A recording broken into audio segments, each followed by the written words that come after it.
Hello, hello, Chris here with another episode of the Make It podcast. And this is an Indie Talk week. And that means I have my good friend and co-founder, Nicholas Buggs, with me, as well as our esteemed guests, Daryl Fannin and Austin Royal. Gentlemen, say hello.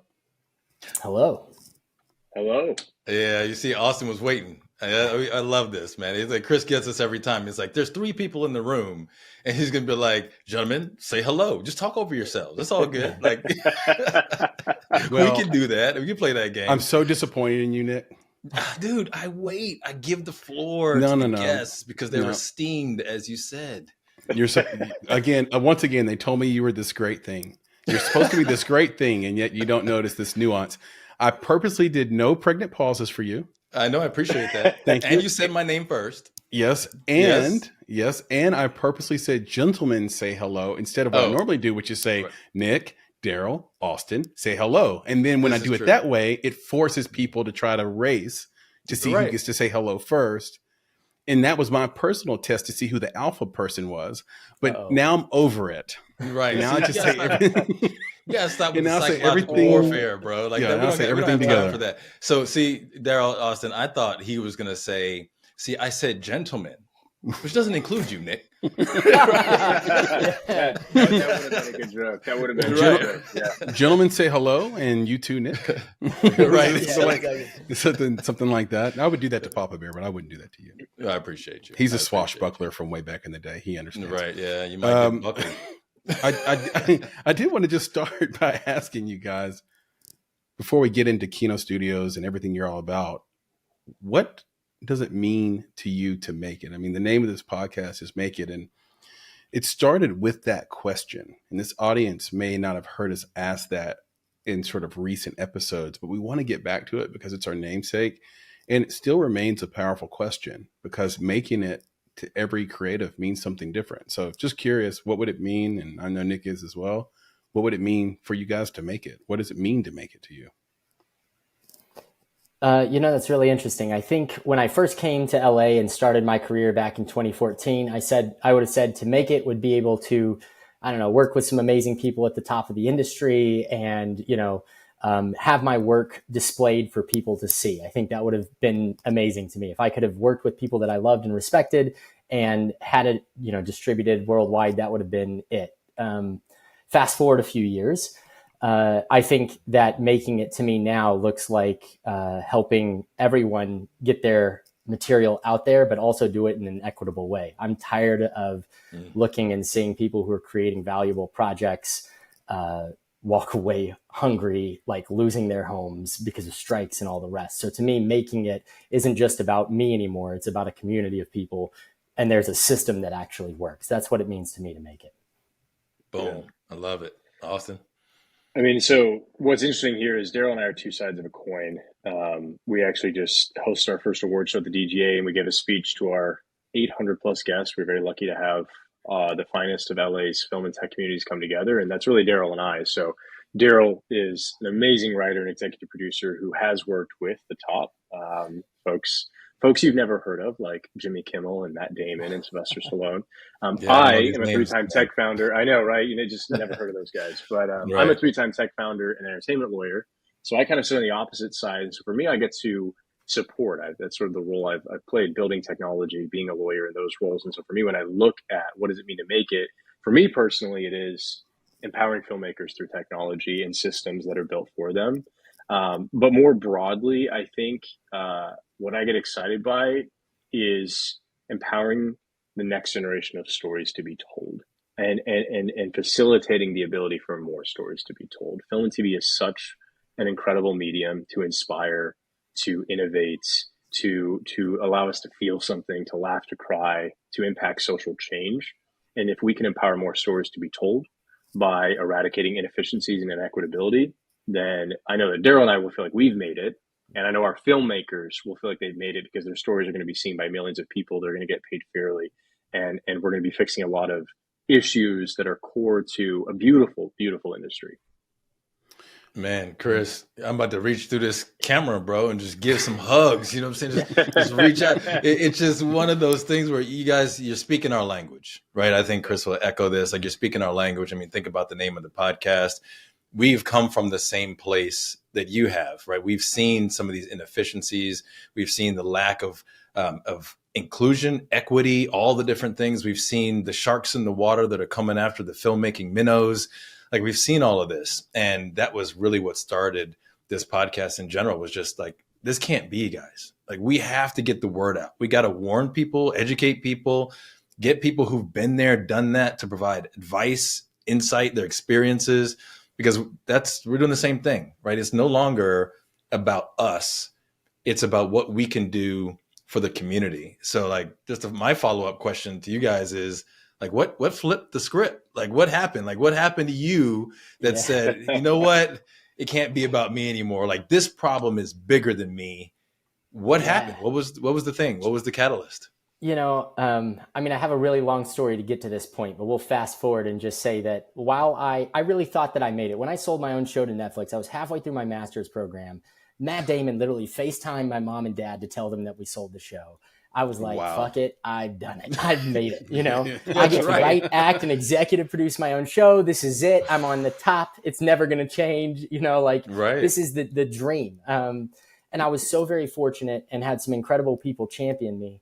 But what was interesting is that, you know, that show got canceled. I didn't get paid for about 6 months worth of work. I watched vendors not get paid for weeks and weeks of work. I have a good friend of mine who had to pack up and move out because multiple shows had just ended in a way that was not financially feasible. And so I was watching my friends, and this is all before the strikes. The strikes made everything infinitely worse, but I was just watching my friends and make these movies that would go out and they'd make a bunch of money, but still the movie lost money. So it'd be a $3 million movie. It'd bring in $6 million in distribution. It's still not profitable. Like, that math wasn't mathing for me. And I just saw the writing on the wall. And when I reached out to Austin, this is, you know, pre-strikes and everything, but I was just like explaining to him the problems that I had seen and my friends had seen. And we started jamming around how we saw technology solving that. And we got really excited because Austin, I think, you know, was probably a little bit more, and, you know, he was going to USC and he was getting the education and seeing how, you know, those great lawyers screw over artists in the contracts. But before that experience and education, I think everybody's perception is, oh, if you're on TV, you're making a bunch of money. And so it was like literally firsthand seeing my friends on 7 seasons of TV as a series regular, having to go to a coffee shop to pick up a job to make ends meet while their episodes were airing because they were owed money and not getting paid.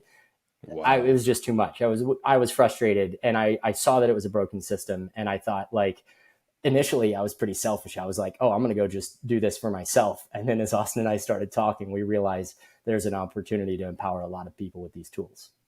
Yeah, I love it. I'm curious, Austin, since Daryl brought it up, what is an example of a great contract, and what are the tenets of a contract where you're really getting screwed? And I mean, you don't have to like break down this like isn't a class in law, but if you give 3 tenets of a good contract and 3 tenets of a bad contract, that'd be great. Well, that's a dangerous question to ask me. Daryl knows that I am a huge geek, and if I could sit down and give you a lecture on entertainment law, I would do that. I would say 3. Yeah, 3. Be careful what you wish for. 3 tenets of a great contract. I mean, it really does depend on who it's for. So if you are talent, if you're the writer, if you are the director, if you are the producer, so it's a bit of a complex question. But if I could sort of take a bird's eye view and say, what are 3 great tenets? I would say 1, that your rights are secured in perpetuity in the art that you create. And in many ways, and then that's going to be very high level, and I can get into specifics of how that works. But there are quite a few folks who work on an amazing film or show and then find out that they actually don't have any rights to any quote unquote royalties. We don't actually use the term royalty in film and TV. We tend to use the term back end or residuals. Some of these terms are a bit archaic now, but so make sure that you have a right to the work that you've done continuing forward. I would say that the second tenet is that it is equitable, that you are being compensated fairly, and that compensation is something that is rewarding you for a job well done. I think that the third thing is probably also clarity, which is notorious in entertainment law contracts. And lawyers argue it's the beauty of it is that the complexity is built to advantage some and to disadvantage others. And so we have a concept called the waterfall, which is in any agreement. And if you do have any rights to back end, your position in that waterfall might be to the point where there aren't any drops dripping anymore. Niagara has turned into air vapors. Right. And because, this person took this and this person took that. And by the time any finances trickle down to you, there's nothing left.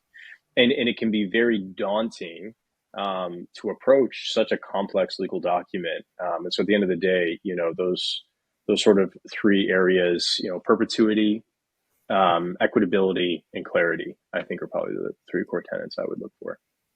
I think those are huge. And it's the pari passu sort of positioning of the waterfall that is so critical on gross profits versus net. That's net that kind of can trip you up. And then there was one, I remember we were negotiating a contract one time, but we didn't have the final say, which was just too bad.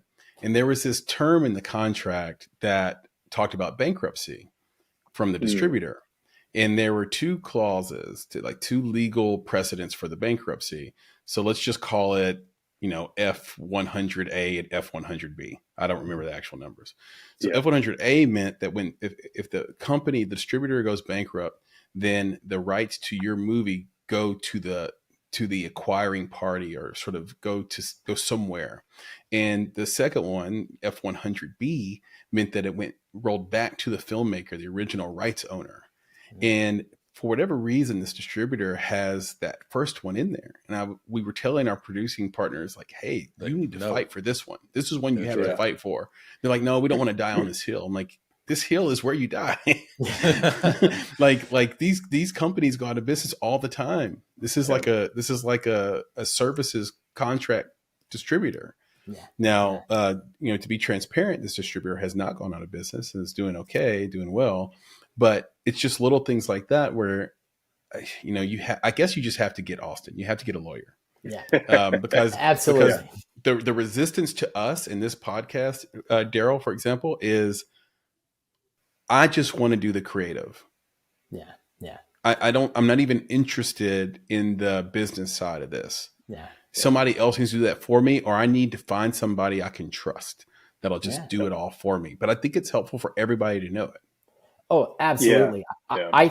I mean, sorry, not to speak over top of you, Austin, but when I came to the industry, I had that exact point of view. I was like, I'm going to be the creative. I don't have to worry about the business stuff. I don't have to worry about, the legal contracts. I have a great team. And then what ended up happening on my first show is that the pilot that was written wasn't acknowledged. They ended up taking our IP from us. It was just we were completely disempowered. And this is on a union show. This is on a WGA show. I'm a WGA member. And yet still with the contracts that be, because they are so complex. And one of my favorite stories about that Austin tells is that, the basic premise of a contract is also simplicity. The simpler the terms, the more clarity, right? And so these are extremely ridiculously drawn out clauses with a bunch of extra language, and you think, oh, I heard the word gross, I'm fine. And then you find out it's adjusted gross, and adjusted gross can mean pretty much whatever the hell they want it to mean. And so it's this very, very frustrating thing that you don't even know what to look out for. And even if you have someone in your corner who you trust, who provides that great outside counsel, which I totally recommend that you find, if you are walking in uneducated, you can't be informed about your career. And that's the real problem. If you don't understand the mechanics of the business of this industry or the legal contracts of this industry, you're always going to be a victim to the information that you don't have. Austin, you can, I saw your probably really well said.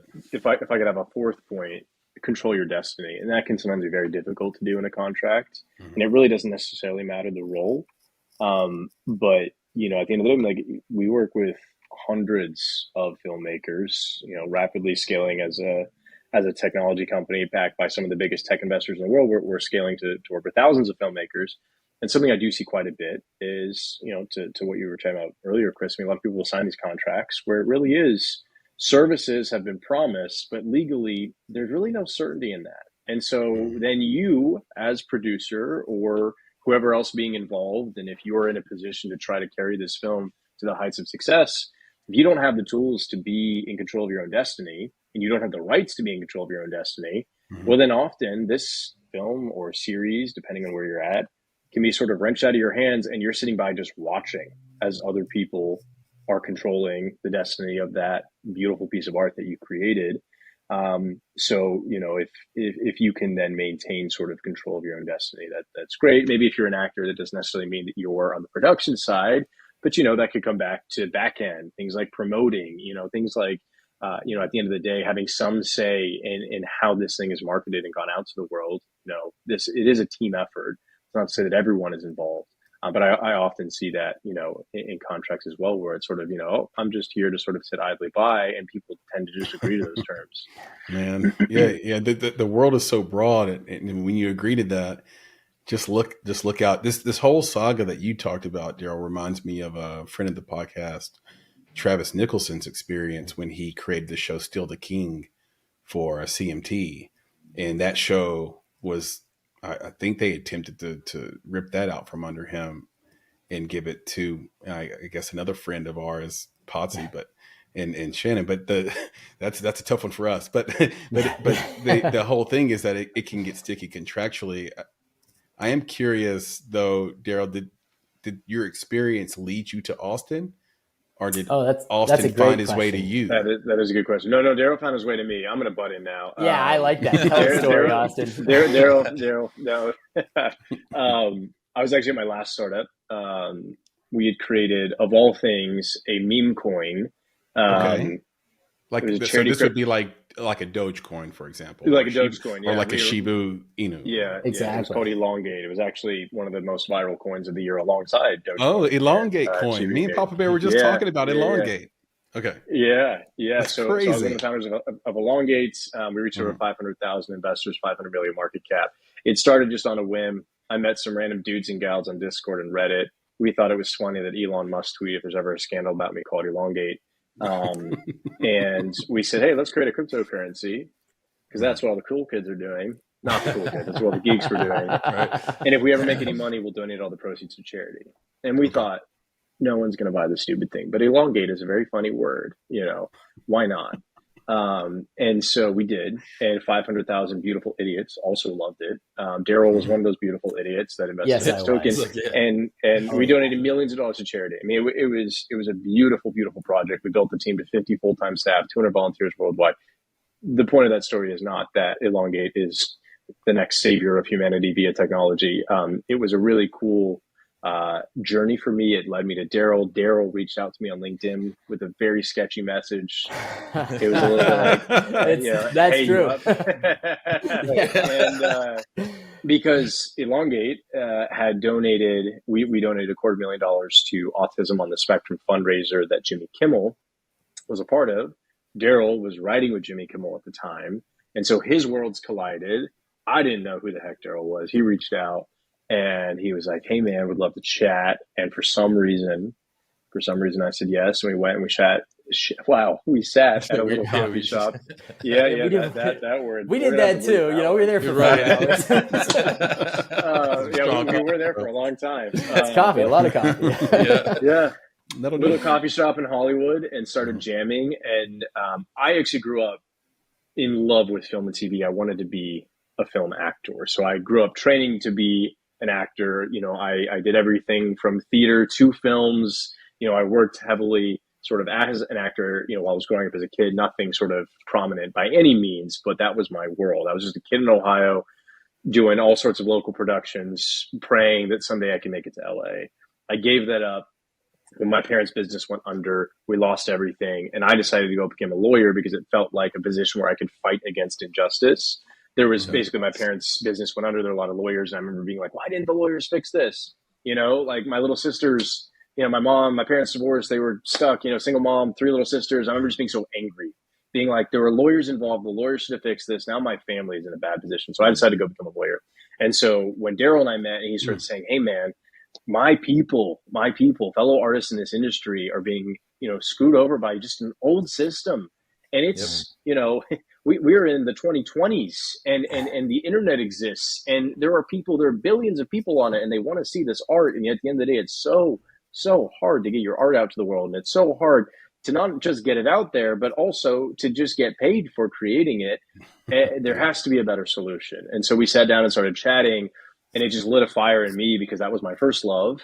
I then went and, found a tech company, studied to become a lawyer, and just our worlds colliding together led to the beautiful birth of an amazing mission that turned into a vision, that turned into a beta app, that turned into a full-fledged app, that turned into a company that's raised over $4 million, that has some of the biggest tech investors in the world, and a team of 15 amazing people that are supporting us in hundreds of films that we're launching this year and next. So Austin, that was how we met, and that's where we're at today. Dude, you might be the segue king. I'm like over here, like, so how do we then move the conversation into talking about Kino Studio and what Kino Studio does? And he was like, here you go, Nick. Let me just put that on a plate for you. So that's the next thing, right? So we've talked about what it means to make it, talked about your amazing backgrounds, but really, like, let's talk about how we're going to change the game together, right? Because we're in the same mission. Like, this is what we do. Like, if you guys are doing this for the filmmakers, and that's our community, that's our friends, that's our family out there, like, we're willing to, raise that flag and let people know, like, this is where we need to go. So just give us the insight, man. Let us know how Kino Studio is going to change the game for filmmakers out there.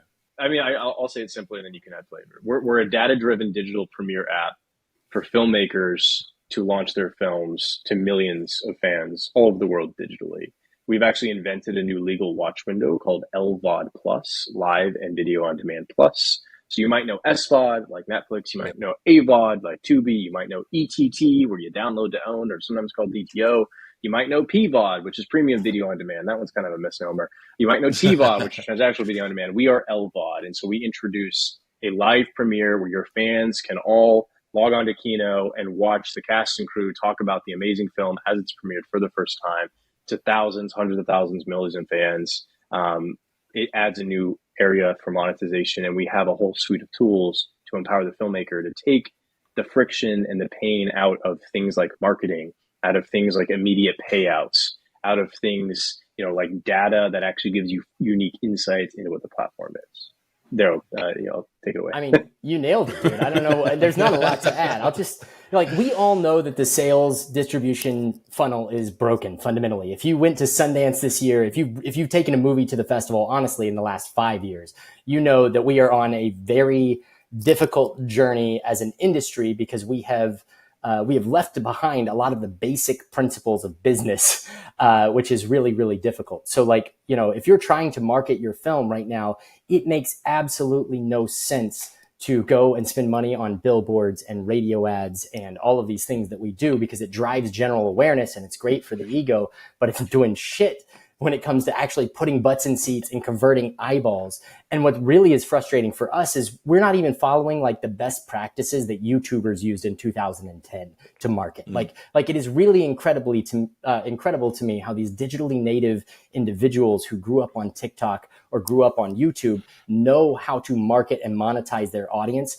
but established filmmakers don't even know how to market. And so they put that power in the hands of individuals their distributors who may or may not understand the film that they're marketing and the audience that they're marketing to. And it's why podcasts like this, you know your audience, who your family is and who's listening. It's the filmmakers. A lot of times, distributors are generally buying information to try and figure out who this is. And they're just saying, oh, we're just going to market to all 18 to 34-year-old females because that's the demographic that loves this type of film. And it completely misses the audience that's actually there to show up for the film.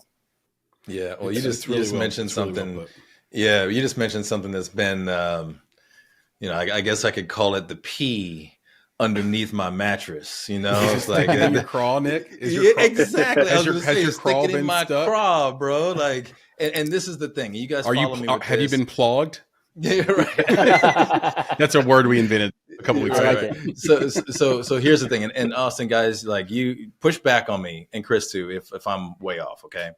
But you mentioned the industry, and that word has been bugging me for probably 2 weeks because, and this is why.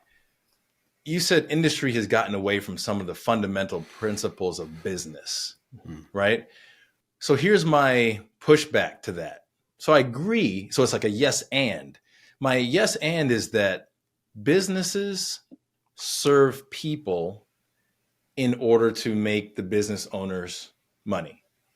That's what a business does, right? It serves people 100%. in order to make the business owner money. Or serves businesses. But industry feeds itself. Its whole purpose is to sustain itself. It's not for service, right? It's not what that's for. Its intention is to survive.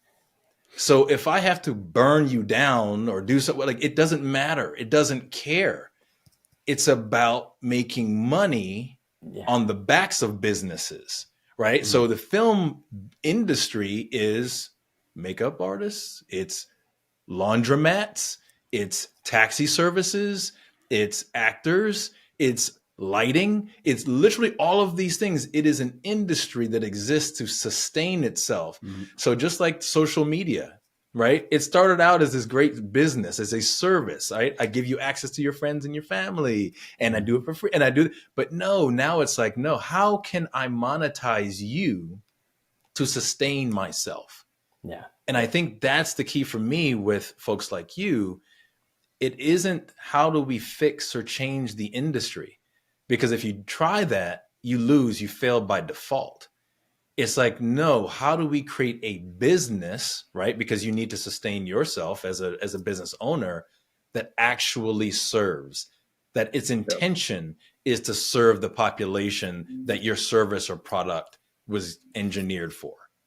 Yes. I think what's really interesting, and maybe this is semantics, but I agree with you completely. And when I think about the industry and the way that it needs to be changed, I think the way that we change the industry is by servicing people again. And I think the problem is, to your point, like, it's not about economic activity. It's about human beings. So when you have 100%. A work culture that is toxic, like, it blows my mind that a certain streamer, the CEOs, author papers about work culture that is so very important to them that they want to, like, make a big deal about it. But then when you go work on the films that we're in that same ecosystem, the culture is extremely toxic. It's the antithesis of everything that they say in their beautiful little papers. And so for us, when I look at the two sides of our app, we have two businesses that we're really focusing on. And one is filmmakers. That's our primary focus, is building technology for those filmmakers. We want to make the industry more efficient and more equitable for them, because that's the future for us. Those are the people that we want to take care of. On the other side is the fans. We want to create a film and TV landscape that isn't just like dumping a bunch of shit on a library and it gets lost in the chaos. You want to create an experience that makes this stand out. And we want to bring the magic back to filmmaking.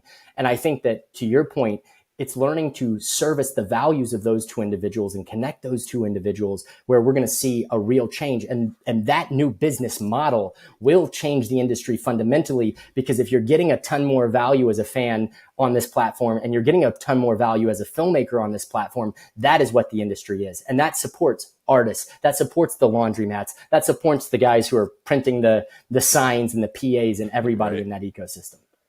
That's awesome. You know, it's interesting. You know, I won't push back on it. I do agree. I thought it was really well said, Nick. So kudos to you. I'm thinking about where we are with the industry.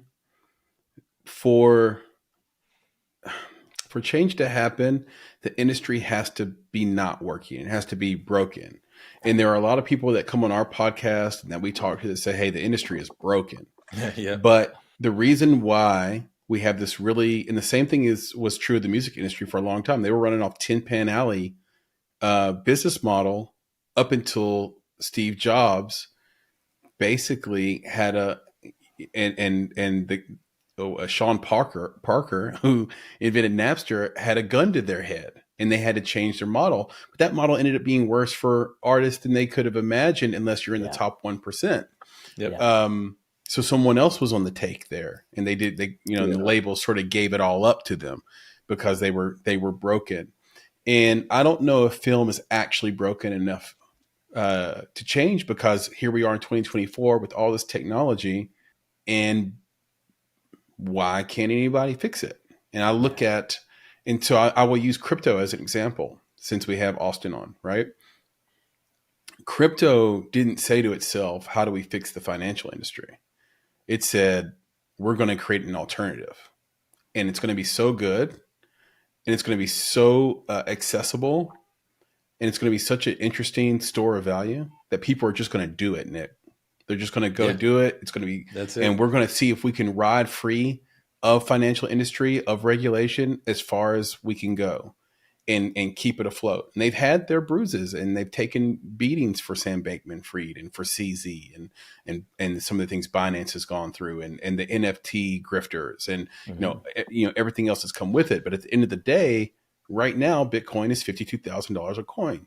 And I do think people crave simplicity. They want, there will be almost an M&A type of shrink of that industry, because people want to just know, okay, is Bitcoin store of value? Is it Tether?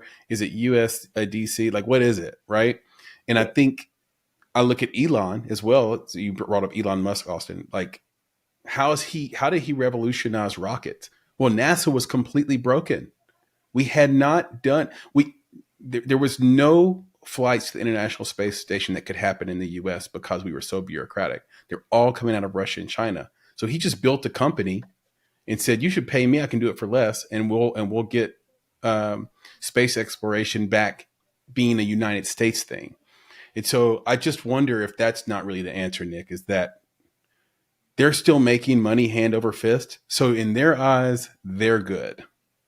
Yeah. What's broken is us, the workers, the people inside. We're the ones that have the horror stories. I always bring up the guy who still hasn't got any money from Men in Black co-wrote Men in Black. So it's not broken for them. It's broken for us. Yeah, but you're that's what I'm saying. You're saying what I'm saying, right? Which is like, don't try to fix that. Create this, right? Like, that's what I'm saying. Like, but maybe you need to build a whole nother industry. Well, I think there's that's definitely how we. I think that's where they're. Yeah, that's where they're going. Okay, that's the beauty of it. I mean, we look at the world is so different than it was in the 30s when film was first invented. Also, I think that we need to realize, unlike music has been around for a long time. Yeah. Film is a very new medium. It's a very new technology. In all of humanity, we have not had motion pictures save for the last 100+ years. And really, the way that we know them today. Is it Austin? Yeah. I don't think it's 100 years old. Yeah. Yeah, I think you're right. I mean, if you count some of those really cryptic, first sort of like photography and sort of, the way they did it, I mean, less than 100 years old. It's a very new, young industry that is going through significant growth pains and cycles. And one of them right now, though, I think, is that we see that we have the internet, and that is shocking the system. We have content all over the internet today. It could not be easier to find a film.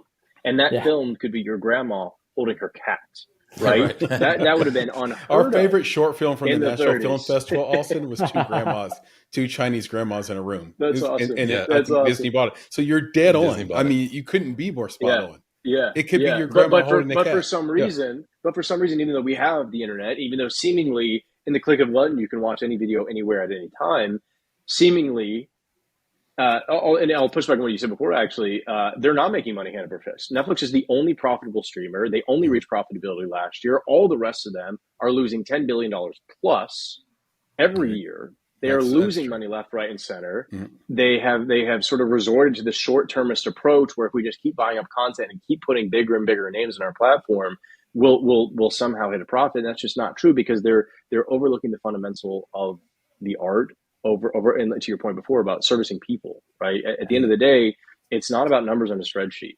What you were doing is you were telling stories, and you're delivering film to the individual. If you're a streaming platform, if you're a tech platform like we are, and if you're not obsessed with your fan experience on the one side, like Daryl said, and you're not obsessed with fostering the most incredible filmmakers and films, then you're going to end up losing. It will catch up to you. At the end of the day, $15 can't pay for unlimited content. I don't care what Netflix tells you. The math doesn't math at the end of the day. And so what we look at is we say, well, but that actually provides the opportunity to look at what was and say, you know what, LVOD, SVOD, ETT, DTO, PVOD, TVOD, like, good Lord have mercy. It's gotten crazy. It has. Yeah. We always say, Austin, that innovation is bundling, and then innovation again is unbundling. Yes. So you just bundle and you unbundle over and over. Yeah. It absolutely is. And so what I love about, the company that Daryl and I have built together that is well beyond us at this point is that we are a mission-driven company. And our mission was very simple from the start. We have 3 E's that we believe in as a company. We believe in efficiency, we believe in equitability, and we believe in engagement. And those are very crucial for the making and delivery of film and television. If you're not efficient in the way that you go about it, it's very hard to recoup any financing that you put in it. And it tends to persist a problem of this mantra that film and TV doesn't make money. And so that just makes it so much harder to make your next film or for other filmmakers to make it because everybody thinks it's a money losing business when it's actually not. At the end of the day, if done right, and it can actually be a very profitable business, which then allows you to tell more stories, which allows you to impact more change in the world. The second, equitability. If everybody isn't aligned together, paid fairly, compensated, if everybody doesn't win together, if there isn't win-win economics at play, that just is its own corrosive mechanism that tends to degrade what is a very beautiful industry. And then the final thing, engagement. If you don't engage the ultimate end user, which is your fans, and they don't feel excited and they don't feel that magic, at the end of the day, it's just video after video after video after video, then we are reaching a world in which the magic has been lost and the actual impact of the art itself that all of us are in this space to do. None of us woke up and said, you know what I'm going to do? I'm going to create a film just to go make some money. I don't know of a single person that ever says, I'm just in this business to make money. That's it. That's right. Like there are a lot easier jobs just to make money. People do it because they love it. And yet for some reason, when it actually gets to the end user as a fan, you go, wait, where's your film? How do I find it? Oh, it's on Netflix. How do I search for it? I didn't know about it. I couldn't click easily. Oh, I'm not subscribed to that one, so I can't get it. And so while we can't fix every single problem that's out there, we can just actually, like you said, say, hey, the future actually looks like this, and it's bright and beautiful. And we have the power to build that through technology that is mission driven, that the technology isn't built to divide. It's not built to win, lose. To the point you were saying, and I think what's actually crucial, what's unique about our team is Daryl and I are folks that are from within the industry. If you look at Steve Jobs, not a musician, didn't come from the music industry, but introduced iTunes to the world. Daniel Ek from Spotify, not from the music industry. He's a tech bro that created the #1 app in the streaming space that, like you said, has actually made things worse off, right?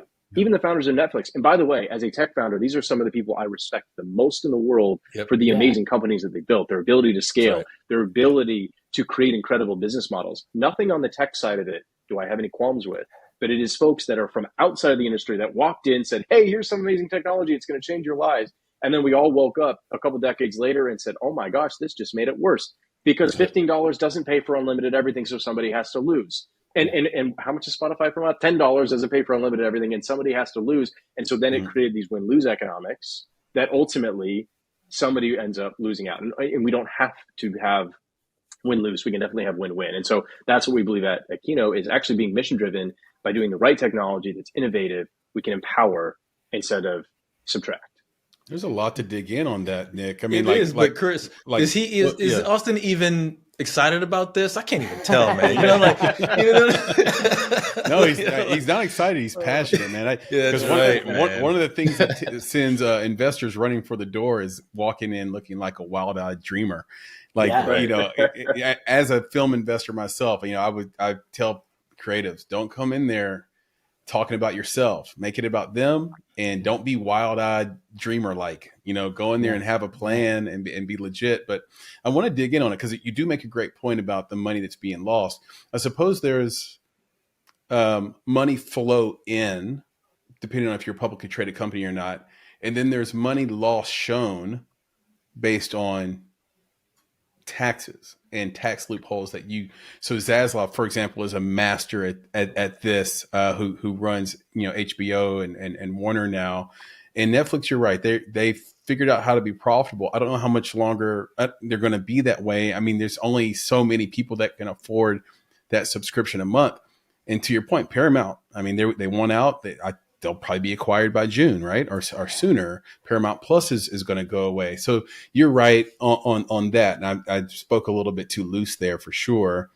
I guess what I'm thinking about industry wise, and so I love what you're doing with Kino. And I do wonder though, does there have to be a new category that maybe Kino can create? What I mean by that is, everybody that we've talked to that's trying to change the industry or say they're going to, do it in a different way, they try to play by the rules that already exist because that's the industry, but then they try to have their twist on how they're going to do it different, but they Yeah. still played by the same rules that got them to this place. When you, and so I guess I wasn't super clear on it, so it's me, but my thinking on it is like, is there a way to, through technology specifically, create a new way to consume content that satisfies the end user, the fan, the viewer, and is profitable and pays the people who create the content?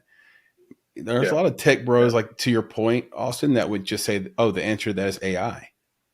AI is how that's going to work, but I don't think that's too general. And it's not ready. It's not there. Yeah. There's a lot of people that did a freaking backflip for Sora this week, and I'm like, too much, too many.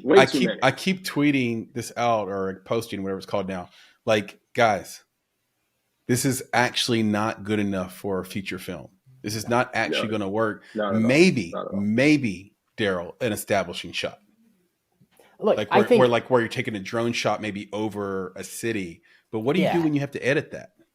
Look, I think that the idea that generative AI is going to provide all the solutions that we need is absolutely ridiculous, and AI will solve a bunch of problems in film and TV behind the scenes long before it will be generating its own content. So if we want to look at AI implied solutions, go ahead. Austin also expert in this and has very strong opinions around AI as well. So we're going to just like a lot of I'd love to hear it. No, but like a lot of what's being done in AI is completely illegal. Right? Yeah, agreed. It's a lot of the data that's being fed to these LLMs is copyrighted. Yeah, and cannot actually be used. And so once we actually dive into, how was this, the famous Sora shot of Tokyo, where was that sourced from?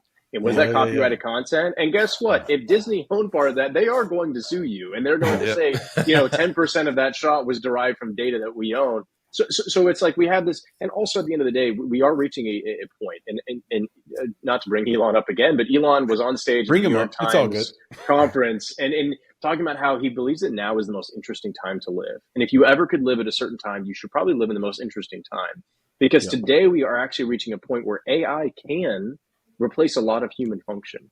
But the approach I take to it, and there's a beautiful book called Utopia for Realists. I highly recommend you check it out. We should be using things like AI and technology to replace functionality that does not service humanity for the positive. That's right. Right?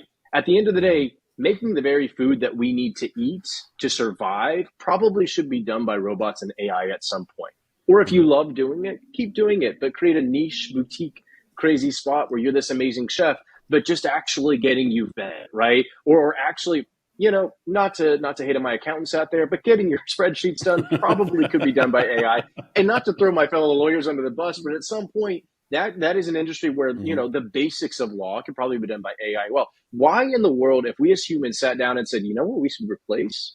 We should replace actors. We should replace artists. It's just too tough. It's too damn tough. We really need technology. So at the end of the day, the current economic system that it lives in is spurring this on. It is very sexy to say AI can create the next Marvel movie and make $1 billion, and it cost us $2 to make it. That is a beautiful proposition. But we are at a point now as humanity where we need to make active choices and say technology either serves us or it doesn't. And if technology doesn't serve us, maybe we should choose to not support it. And maybe we should say instead, so to your answer before, what are the ways? There are certain, new business models, like we're introducing a business model that allows for more direct revenue streams and monetization to each film. It expands the pie of each film when the pie is shrunk so small. That's one way. Another way that we see as one of the places AI should immediately replace is marketing. Nobody likes buying ads or creating marketing campaigns. And guess what? You're doing it all off your own data set in your own head. AI knows better. It just does. It can review, the past 100 years of data and say, based off historical precedent, the most likely result is that this is the best way to take your film and reach 100,000 people and make $2 million. And look, you just turned profitable, right? When we started, it's in Austin, that way, we would spend 40 hours creating these spreadsheets about like what's your target audience, Yep. Yeah. Yep. Yeah. what cities. Anyway, go ahead, keep going. You're rolling. No, I just wanna, no. It's exactly to that point. Is there are things like that, or hang out, everybody. Yeah. You know, why we can have technology that just immediately pays out royalties. It goes to your bank account. It's immediate, easy, done. Even things like data reporting. You as the human should have that at the endpoint. And so for us on our producer dashboard side, we are building out all these tools to simplify and create efficiency in that process. Because what that does is, for example, Barbie had to spend $100 million to go make $1 billion. Now that's great for Barbie. yeah. But if you're not Barbie and you're Madam Web and you just spent $100 million to make $10 million, well, that's not great. And if you're Right. actually 90% of film and TV that doesn't have $100 million laying around, the That's reality more than is 90%. Yeah. yeah. So Exactly, sorry, Daryl. 99.9%. It doesn't have $100 million lying around. What do you do? Well, the reality is you don't need to spend $100 million. We have the internet. There are 4.01 billion people on it. Use digital tools that are built right. Utilize AI to find, target, and acquire your end user, your end fan, and give them the best experience to engage with your art, where they're going to go tell their friends and family, focus on the fan. And so for us, it's all about those tools that take out the inefficiencies, that take out the inequitability, because then we can actually foster a better economic model, a more innovative model, and something that actually gives some people some joy instead of scrolling through TikTok all day and then trying to find something on Netflix and going to bed sad and tired. You know, at the end of the day, you should be He's like happy. literally describing last night for me. Right. Well, look, but before we hop into some things we should know with producer Papa Bear, I should just say thank you, producer Joe, for dropping knowledge on us about. So producer Joe in my ear here has said first movie looks to have been 1888 or 1878. Oh shit, that's earlier than I was The thinking. horse, the horse in motion. Yeah. Oh, yeah. So thank you, That's producer right. Joe. But I think I win that one, Chris, then, because you said Yeah, under 100, and I wanted to push back, Yeah. but you were so Yeah. confident. I was so Wait. confident. Is horse That's in my, motion? it's my is primary that Edison? skill. Let's see. I don't know. When was Edison? Producer Because Joe. because Edison did It the was thing where you have to look through the little Yes. square, right? And basically the whole thing is spinning in order for you to watch the movie, right? Yeah. And it was just this little tiny bit of light that would come in to enable you to see this thing. And I I'm checking out the note. The structure first still film exists. was 2 seconds, Nick. Does that count? I mean, definitely. movie? If I It was a take a moving 2 picture, second bro. video 2 of myself, seconds. it's moving. Yeah, That's right. It's a 2 moving seconds picture. I'm Counts as a about movie. it. So Yeah. the movie That would have industry is blown people's minds. That's I right. mean, it did. Probably It literally thought it did. was witchcraft. Someone got I swear. burned to the Someone got stake killed. That's Yep. right. for looking at that. Probably. That's okay, right. so that would make it like 100 and maybe 50 years old, or close to that, if it's that old. So correction there. I want to talk about a few points you made there, Austin. I want to dig into them a little bit before we go to things we should know with Papa Bear. I just want to say this, and I know Nick is thinking it too. We could talk to you guys for 4 or 5 hours. Like Right. this could be a Dan Carlin hardcore history episode. Like we could go for 6 hours. This could be on some biology shit where we're like Marathon. talking forever. Shout out to those people who know who biology is. Former I think CTO of Coinbase. Okay, so marketing. There are these people, companies now. I'm friends with a guy at Matter IS who's doing this, and they are using Google's sort of AdSense infrastructure to flood the market with films and shorts and video and content, right? And then that generates it creates a flywheel for itself to generate views and cumulative views that are all owned by the same place, are all distributed by the same place. And then the deal is, okay, 3,000 views is $5 roughly. It changes, but over time you're getting like millions upon millions of views by creating this content. And then you're able to pay out all the creators and pay yourself at the same time as a distributor. I think that's a really awesome model for marketing. They need about $1 million to get the wheel going, by the way. That's not great. But they will do it for nothing, but you won't get those big results. But if you can buy $1 million of ads and own the vertical, so you need a quant, Yep. Yep. right? Who can build it. You need a content creating company, right? That you own or have a partnership with. And then you just need the accounts. And you create all these different accounts and it doesn't. So I love that part. The thing I don't like, to your point, Austin, and Daryl, you may have said this as well. And maybe even to your point, Nick, a little bit about industry. It's like the problem I have with it is it's still Google's infrastructure. Mm-hmm. So if Google says, hey, you guys are gaming the system, you, then you literally built your house on sand. It can be over tomorrow. So good try, but almost. Whereas we look at like Amazon and what Bezos did there over the span of many years is he said, okay, publishing is broken. The way we buy things is broken. I'll just create a new industry where people will buy books. Now you buy everything there, but initially people will buy books online instead of go to the store. And I can eliminate this supply chain and the whole publishing and all these things, this bureaucracy that existed, that same thing's happening in film where certain people are pushed out, even if they're really good. And because they don't know the right people and don't have access. And everyone laughed at them until they didn't. So I like to mention Amazon. I almost dropped my pen there. Amazon as an example of maybe what Kino can do or what someone needs to do in film and figure out what is that side move. Also, original sins. Next bullet. I have wrote all these things down. Original sin was whoever the person was or whoever the company was that gave the app away for free. Yeah. Whoever started giving content away for free, whoever that executive was at the conference table that said, you know what? Those artists aren't really worth. Did we all grow up with a friend like that too? Who's like, yo, like, what's so special about that? I could do that. Or like, why am I paying for music? Or like, why are musicians so? They're the same people who ask why LeBron James is a billionaire. Yeah. Like they don't understand anything. And you're like, LeBron James he dribbles a ball. Like, why is he so valuable in the market? It's not about dribbling the ball. And you don't have to understand the complexity of how much money he's making for other people. Unbelievably, he is underpaid, right? Yeah. And people who understand that know. Yeah, I grew up in a fundamentalist religious cult, so I wasn't allowed to go to the movies or play. Can you say what that cult is, Daryl? Yeah, I can. And listen, so the others can avoid it. If anyone else is in here and you're listening to this, it was a hyper-conservative sect of the United Pentecostal Church. So we were not allowed to wear shorts, play sports, listen to music, go to the movies. We called the TV the Hellivision. And so the Hellivision. Well, haven't I thought of that yet? It's 2024. I know, right? I thought to call it that.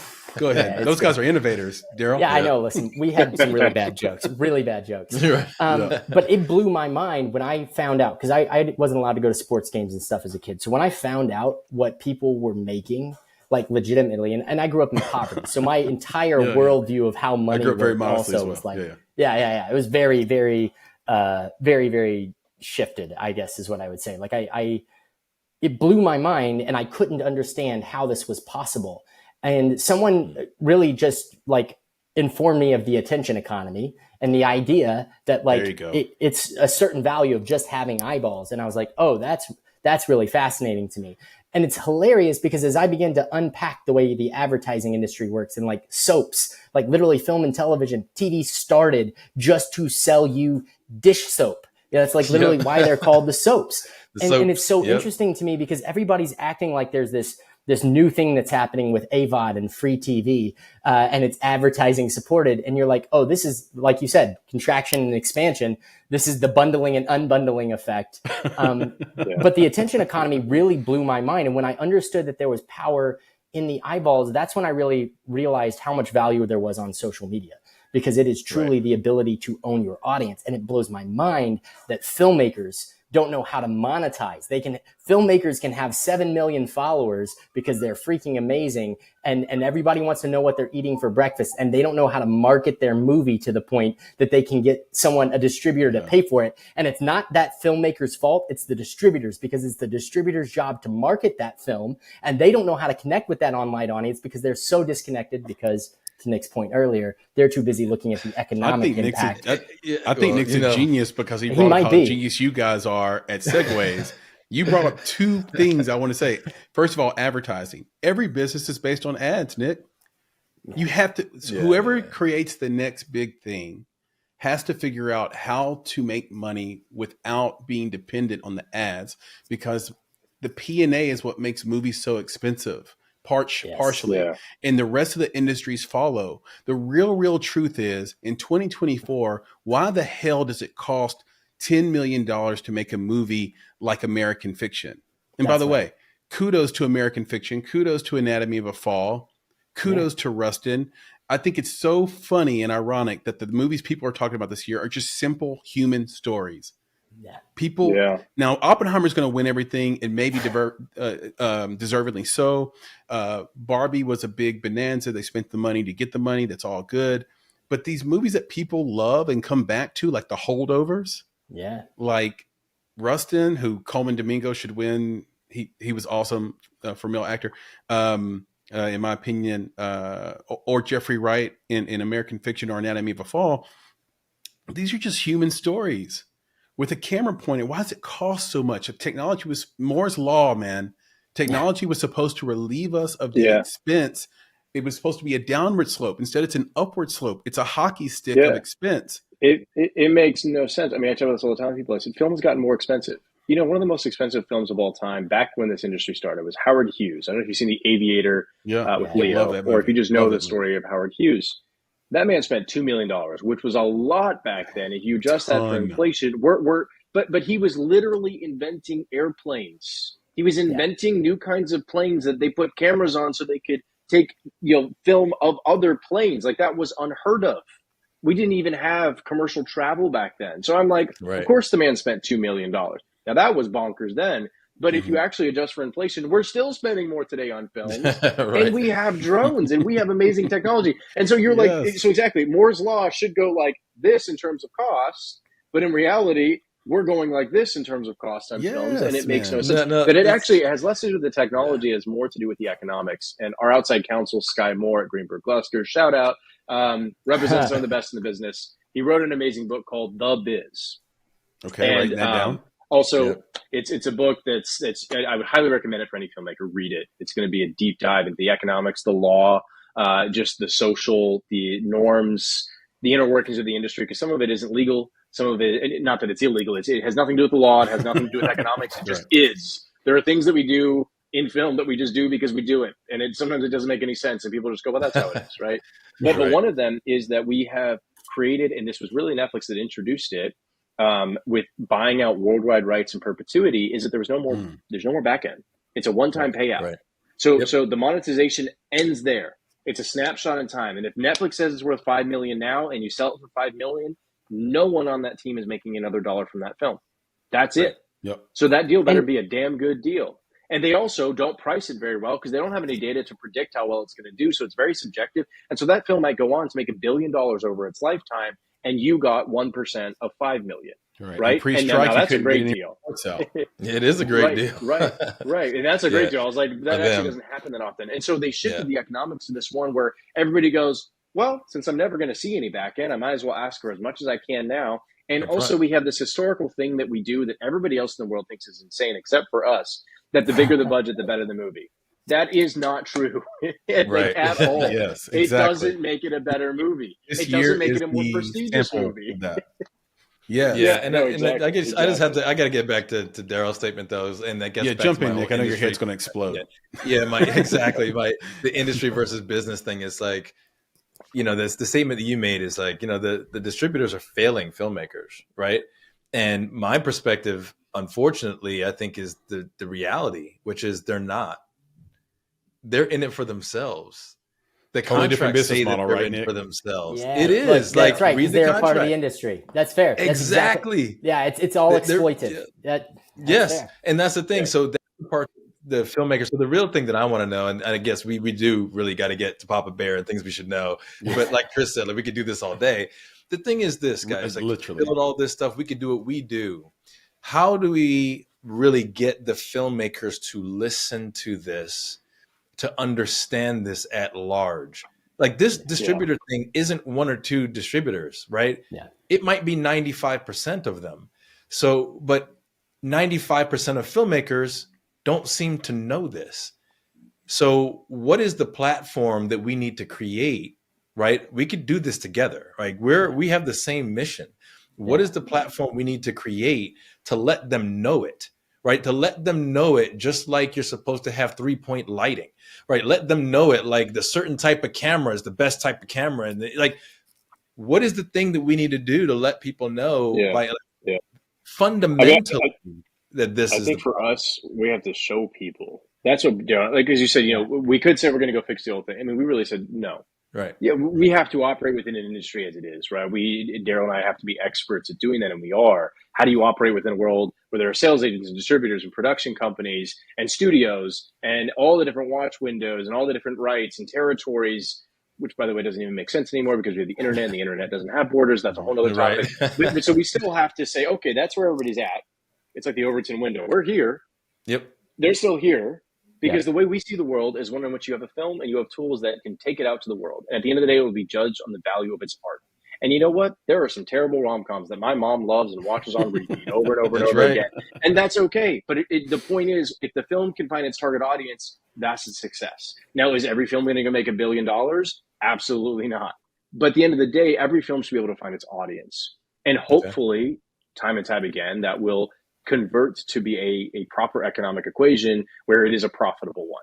Where at the end of the day, because our system is built on technology and data, you know that if you go create this goofy rom-com and only 100,000 fans are going to find it because it's weird and wacky, and the max you're ever going to make on it is $2 million, well, then you probably shouldn't spend $50 million making it, right? You probably should just be more purposeful in the way you go about it, right? So for smart, us, Austin. we want people to know that Kino is where you go to launch films, just like Amazon is where you go to shop, or if you're a seller, Amazon's where I go to sell. At the end of the day, Tesla is where you go to buy electric cars.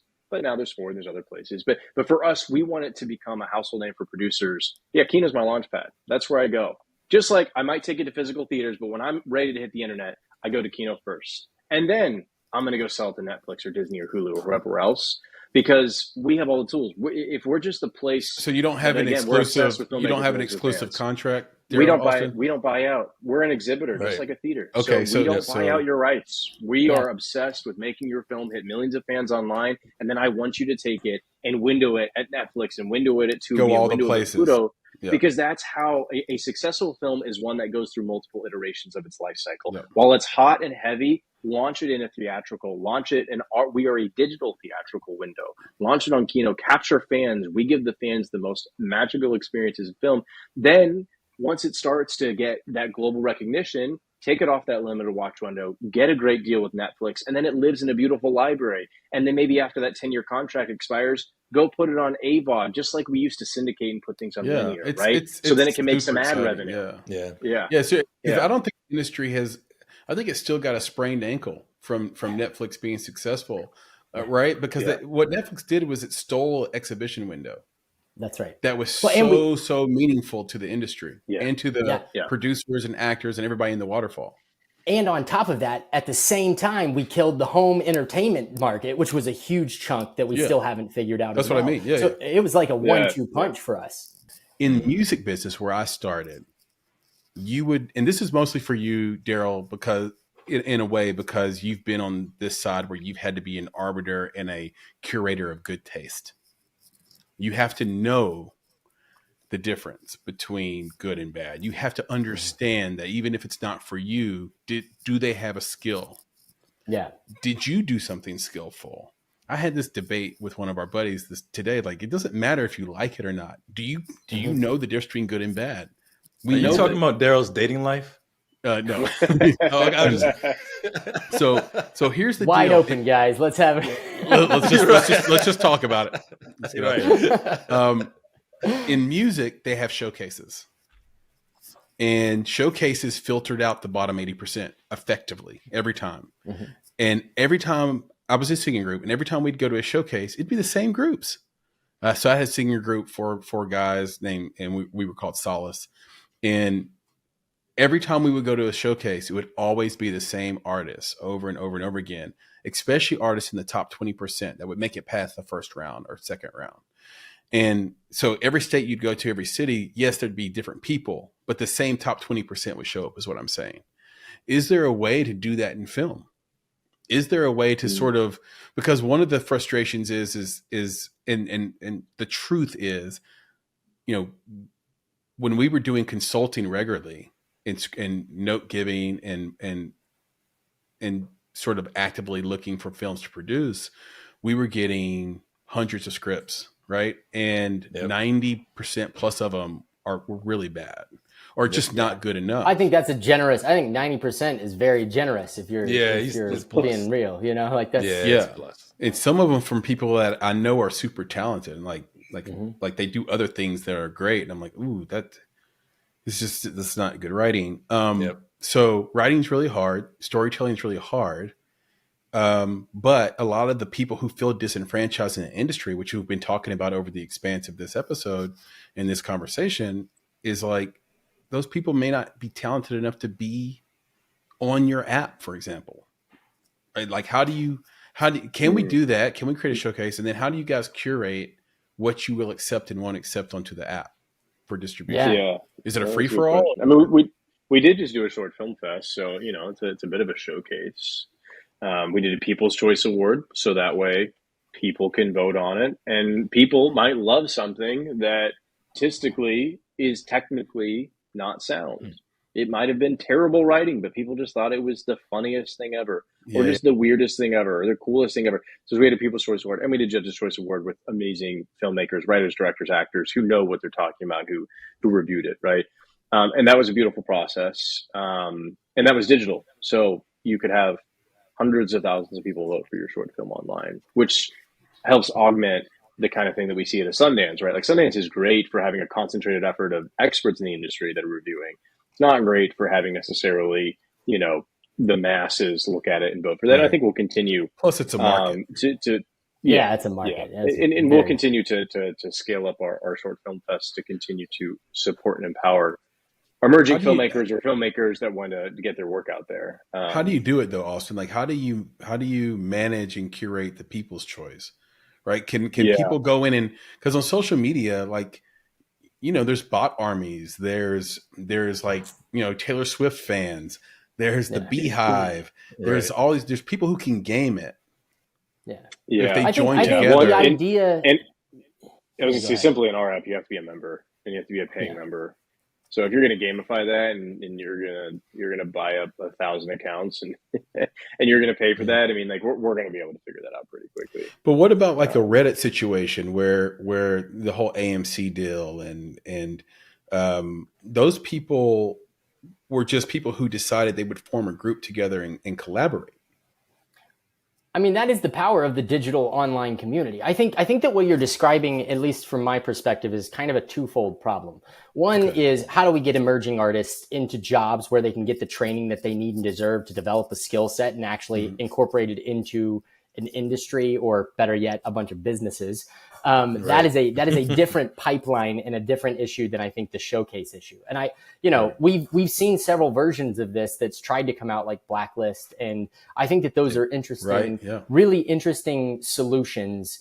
At the end of the day, I think that is an important issue. It's not the thing that we're focused on right now. You know, that there are an infinite number of problems to solve, I think, with technology as the solution, which is great, because if our mission is equitability and efficiency and engagement, we're going to be able to check all of these boxes at some point, but it's a long journey. And so, I don't think I've put enough time and effort and energy thinking about how to solve this in a thoughtful way. So I could give you some bullshit answer that might sound really nice. But at the end of the day, but then I'd be one of them.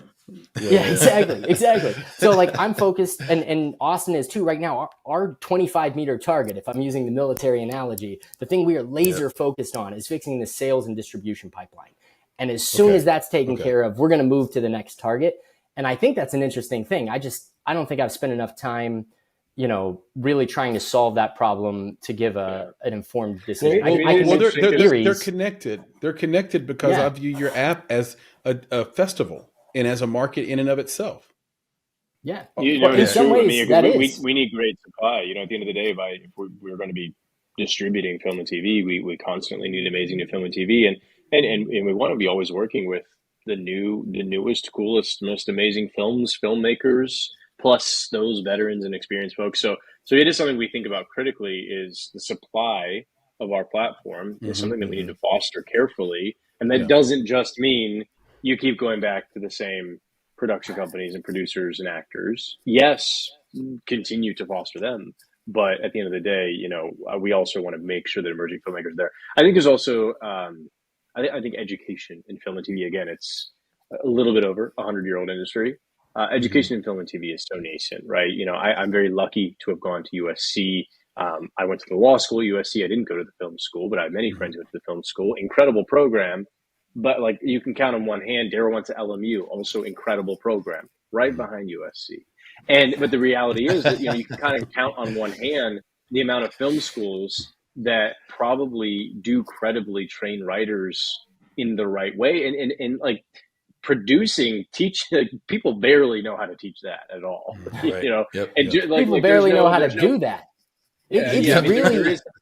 It's so true. Like, you have MBAs, right? We have law degrees. All these other industries have these amazing processes to get trained, frankly, to the point where it's like, you stop it. You don't need to get trained anymore. But in film and TV, it's like we just don't have enough, and it's not accessible. That's the other thing too, right? Not everyone, like I feel incredibly lucky to be a kid from Ohio who was able to go to law school at USC. Most of my friends never even had the chance to get anywhere close to that. And if they wanted to go into film and TV, they no chance they would have ever gotten into one of those big schools, right? And I'm not saying that it has to even be a formal education, but just, the reality is, like you said, so many people get inspired and want to create the stories, but there's a function and a form to it that also needs to be taught to some degree. Not saying you can't be self-taught, but that is something I think about quite a bit too, is there's an education gap in this industry. Yep, agreed. I learned how to write. I can't write. Daryl can. I learned how to write by buying books while I was in the Army, and I kept a screenwriting book in my cargo pocket, and I bet I read 100 books. But that's the homeschooled nerd. That's awesome, that's awesome. But it's a very interesting thing, because I would say even the formalized programs that are really great and supposed to give opportunities to those who have been marginalized historically, there's not a good pipeline to put them into work. There's these programs that exist to even educate you, but even if you have the education, there is a huge difference between writing and producing like I did in film school, and writing and producing like I did in Vancouver the next semester. You know what I mean? Like, it was a very different world, and that reality is very tough. And I think that we need a program. We used to have these great mentorships, and we used to have a system where you'd come in and you'd work as a PA and then a cam op. And, the next thing you knew, you were actually a DP, and you're shooting, and you have a skill set you built over time. Even though there's a huge volume of work, we've lost the real funnel to get people the experience that they need, which is part of the problem too, is because it takes a lot of experience to be able to be a professional storyteller. And there's no methodology right now to help people learn and grow, especially when it comes to like short films. It blows my mind. Like, we can monetize this content in a better way than we're doing. We just haven't put the effort and energy into doing it.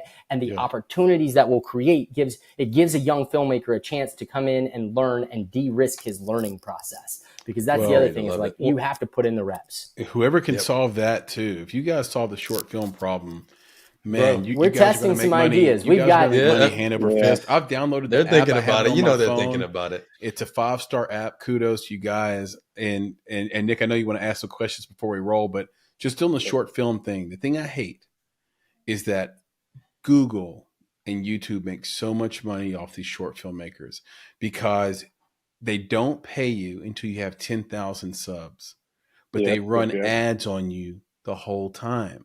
And so they're getting all the ad revenue. Who has 10,000 subs for one short film? They don't have it. Yeah. And they only pay $5 per 1,000 views. Yeah. We have some folks that submitted to our short film festival that also posted on YouTube prior to Kino. And they had millions of views, and they made less than what we were offering in prize money to them, because you make 5 per 1,000. So you get 1 million views, you're getting $5,000, right? Like, that's. And if we're being real, Tubi's not that much better. Like, you know what I mean? Like, if you're up here, you're talking about fractions of a penny per viewer. If you're in the AVOD space, like, this is not a fair monetization. And again, it's because it's an industry. It's because people who are trying to extract the maximum amount of value possible instead of infuse their offerings with value. Sorry, I cut you off, Austin. No. I mean, the point was really just that at the end of the day, these are not invalid channels. It's just about, like kind of to my point before, we have to make choices as humans now. We have so much technology, we have so much optionality. We now need to decide, are we going to be mission driven? Are we going to be purpose driven? Are we going to look out for one another? And also win-win economics. It can be about me and be about you at the end of the day. And that is very valid. And actually, if you look, into a lot of historical examples, win-wins are the ones that actually ultimately prevail over win-loses. Win-loses, like I said before, tend to be corrosive. Yeah, win And so loses are something bad. like Yeah. something like a YouTube or a Tubi, I don't think that they're invalid platforms, but should that be the first place that you put your short film that people see when it's hot and new?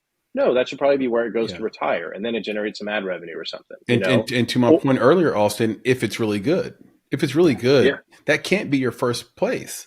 You put it because, like you said, if it's hot, new, and really good, you've just shot yourself in the foot, right? Yeah. So let me. Absolutely. So before we Nick, wrap up, bring us home, Nick. What's on your mind? One of the things that I was, I got stuff on my mind, man. So, I'm always thinking about something, and then these guys get me excited about what's going on. So I'm excited, man. I'm excited for Kino. Dude, I'm hot. I'm wearing a sweatshirt. What was I thinking? Austin's pulling the Adam Newman on me over here. I'm like ready. Yeah. But here's the thing. Wire him money. My hair's not long enough yet to make that reference. You're right. So here's the deal. So what I was thinking was, it's like the relationship that filmmakers have with, you could say, the industry and or with these streaming services is basically an abusive relationship. Yep. People stay in these relationships for whatever reason, right? Some of them that's just all I know. Are you talking about my dating life now? Is that what we see? It's fun. You're right. Excellent We're back to this segue. again. Yeah, exactly. So it's like, some of them is like, some people think that's all I deserve. Mm-hmm. Right. I mean, you've heard those stories, right? That's all I deserve is this. Yeah, some of them are like, well, he or she is a good breadwinner, or he or she is good to me when they're good to me. Mm-hmm. Right. They don't know anything else. Yeah. And I think that's what this is. The only reason that, well, I'm going to say the only reason, one of the primary reasons we see or hear about why people stay in these relationships is because they're not familiar with anything better. They're not familiar with the possibility that there's something out there that would serve them better. Right. And I think that's it. I think that's where filmmakers are. Why do they put their stuff on? Why do you put a short on YouTube? It's because of what every filmmaker tells us. You cannot monetize a short film. Yeah. That's it. Not that they have not found a way. No one ever says, I haven't found a way. Mm-hmm. Right. That means, that's different from saying you cannot. That's an absolute. That's the issue. The absolutes that the filmmakers absolutely believe need to be destroyed. And I think that's where you guys come in. It's like, look, we're going to show examples of the person you can date that is not going to abuse you. Here's the person you can date that is not going to take advantage of you. And when that word gets out, and I'm telling you guys, like, I know that you mentioned going to film festivals. That's where you have to be, right? Whether you're physically there or virtually there, if you can have your voice at all of these film festivals where these filmmakers are, then they will be introduced, even for a moment, to the possibility of something better. That is the spark, right? That's the thing. That's the red pill. Yeah. And that's where they need to go. I loved it. That was a great call. It's true. And I think that, our basic thesis as media tech founders is that automated software, removing the friction and pain out of bringing your film to the heights of success. The reality is that automated software is very cheap once it's built. And this is why we have gone and raised millions of dollars from amazing tech investors, that we can go build the platform and build the software to then allow for that to persist the success of filmmakers. And then we actually take the lowest distribution fee in the industry. Because at the end of the day, we've had some investors go, you should charge more. Other people do it. We're not other people. Of course. We're not other people. We're looking to be the place that every filmmaker knows, this is where I can launch my film, right? At the end of the day, and like you said, we have to maintain quality control of the app and all of that. But we take 30%. We give 70%. Okay. But we don't have any sort of hidden fees. We don't have any sort of Hollywood accounting. It's a very, very simple And we're also adding in the marketing value and giving you the value of that data. Yeah. And that data is, I think, like, if you understand what it means to market a film and you've tried to do this yourself, especially if you've ever four-walled or you've ever tried to run and you said, and I'm going to load it up onto, you know, all these EST, AVOD platforms myself, and you've tried to promote, you know how hard that is. That's a very difficult. Some people just don't market, and that's not an option either. Yeah, it's just competitive. It's a red to lose ocean. Money that way. There's so much noise on the internet. I mean, like, there are cool parts of our app too that people will never notice and see, but our data infrastructure is 10 times cheaper because of the way that it's been built, purpose driven. That allows for us that, you know, at some point 30% might be too high and we have to reduce that. But we are still able to offer the highest margins in our business model because our tech is just that much more efficient. Like, efficiency is not a sexy word. You're like, why is that part of your mission? Because efficiency means that actually we can then transfer that value that we have redeemed out of efficiency and technology to the ultimate end users, the filmmakers and the fans. And yes, we make profit out of that by being the supplier of that value. But it is really, at the end of the day, because we are servicing people, not because we're just looking at spreadsheets and trying to maximize numbers. It's because we're saying, hey, filmmaker, there are these 5 things that you do that are really expensive, one of which is marketing. And if you could reduce the cost of that by 10x, what would that do for you? Oh, wow. You'd probably be able to make a bunch of profitable movies. The very fact that we have to store your videos online is not cheap in the old system, but our new technology is so much cheaper. So, guess what? We don't have to bake into your contract all these extra fees. We don't have to take this high of a distribution fee. We can actually make it really simple and make it one of the lowest in the industry. Great. It's just things like that again, go back to our mission. And that's the difference between a mission-driven company and an idea-driven company. We've had a lot of amazing tech companies that have been founded off of ideas. What if I could just press a button on my phone and a taxi would be delivered to me? Uber. Great idea. Revolutionize humanity. So cool. But guess what? It did leave a lot of pain in its wake. The whole taxi industry had to figure it out. And there's nothing good or wrong or bad or anything. It just is. It happened. Right? Yep. Same thing with Netflix. What if I could just sit down and subscribe and see every movie ever?